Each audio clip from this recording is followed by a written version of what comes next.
Well, hey guys, how you doing? Welcome back to my YouTube channel. Glad to have you here today. Well, I want to do a little update. Last week I was over in Lyman, Colorado, and I was giving you a report about these mysterious drones that people have seen, so-called drones, over their towns out there. And I did get a chance to talk to a whole bunch of folks, of people who had either seen these objects or knew people who had seen these objects. One person told me that a friend of theirs was leaving work at around 6 p.m. They actually worked at the local prison. There's a correctional facility in Lyman, Colorado.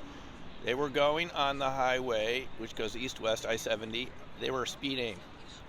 They were going 80 miles an hour. And one of these objects passed right over their car, faster than they were going. And another person had said that some ranchers saw it over their ranch in a very desolate area over their cattle pasture. And I think the researcher Linda Moulton Howe even did an interview with a rancher who had seen these drones as well.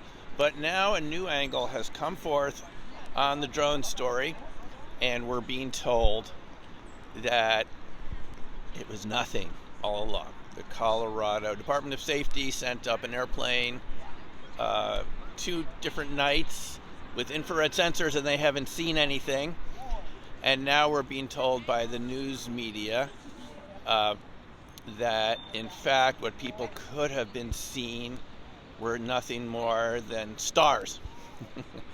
or stars or satellites. How about that? And we have a story here from MSN News that says the mystery drone faithful are undeterred by lack of evidence. Okay, they have because the Colorado Department of Public Safety hasn't found any evidence for this in their investigation. They actually interviewed a researcher, a medical sociologist from New Zealand, Dr. Robert Bartholomew. He said the drones don't really exist. It could be a case of social panic or collective delusion, fueled by recent global anxiety, in the same way that belief in flying saucers spiked during the paranoia of the Cold War. How about that?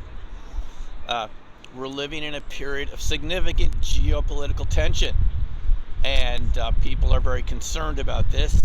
It creates a recipe for rumors and conspiracy theories combined with the echo chamber of social media. Rumors and social media, how about that?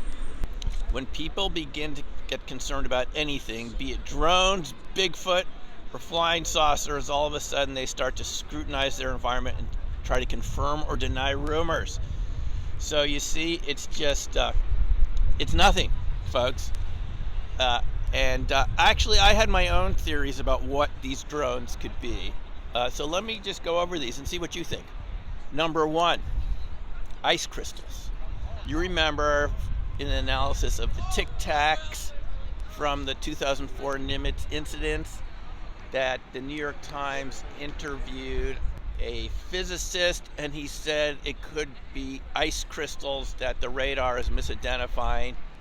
And we know ice crystals form high up in the atmosphere, so if you're below on the Colorado or Nebraska plains looking up, you might see lights reflecting off these ice crystals, and these could be what your drones are.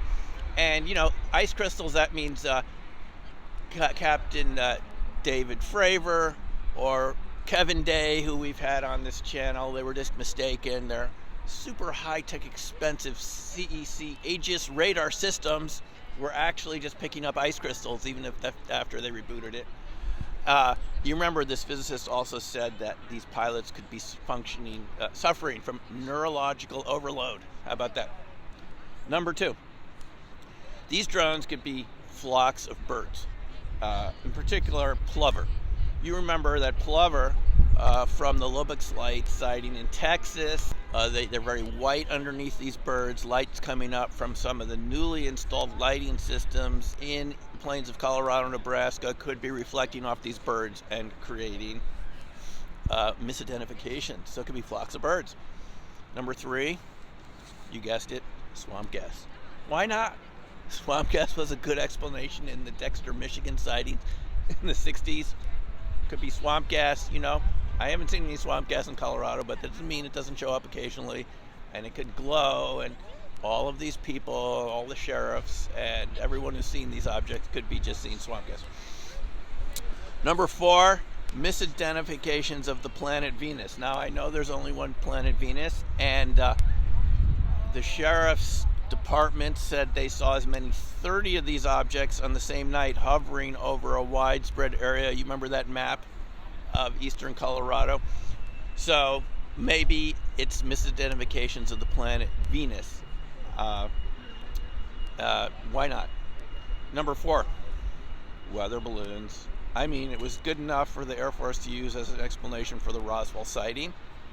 And even though in the 90s they came out with their report, Roswell case closed, they said, no, it wasn't weather balloons, but it was mogul balloons. Now, weather balloons normally don't have 4 red lights and a white light flashing in the middle, but why let the facts get in the way of a good theory? So we could be just seeing, you know, massive fleets of weather balloons. Who knows what the Air Force is testing out there? Finally, I think we have to consider the possibility that these are enemy helicopters.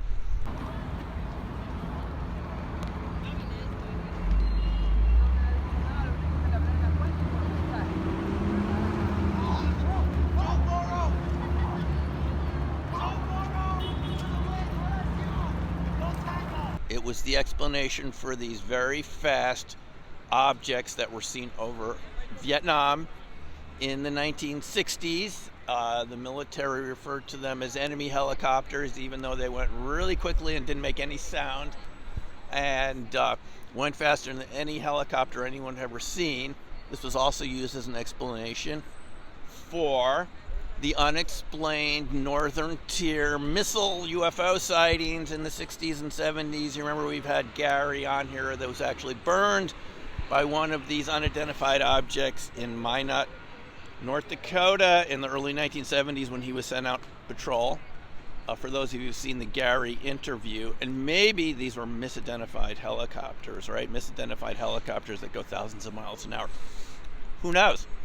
So I guess what I'm really saying here is why let facts get in the way of good theories? After all, the mass media always likes to present people as really stupid, unsophisticated observers who don't know what they're seeing. And I think that's what they're doing in this case again. After all, I'm a sociologist too. And I can tell you that societies have very limited beliefs about anything that's new, be it drones or anything else. After all, there were times in the past, in the Middle Ages, where people didn't believe about vacuums inside closed glass surfaces, bottles. That was believed to be impossible. Electricity wasn't thought to be real. DNA wasn't thought to be real. What about plate tectonics? That wasn't accepted until the 1970s, okay? The idea that the Earth's plates move. Who believed in that? Well, who doesn't believe in it now, okay? Quasi-crystals, now commonly accepted to believe, but the founder of the quasi-crystals was actually thrown out of the Crystallographers Association until he won the Nobel Prize. The history of science shows that all newly discovered things are also severely doubted. It was Einstein that had that quote that new ideas are first ridiculed and then violently opposed and then accepted as self-evident. So this idea that witnesses are not to be trusted, I think it's extremely dangerous in this case. After all, the week I was there in Lyman, there was a meeting of 75 sheriffs, FBI, Department of Homeland Security, and who knows who else was there at this meeting in Brush, Colorado. So are you telling us, Mr. Bartholomew and MSN.com and all these other so-called media sources that are reporting that this is nothing going on, that all these sheriff's departments are basically hallucinating? Because that's basically what you have to choose here.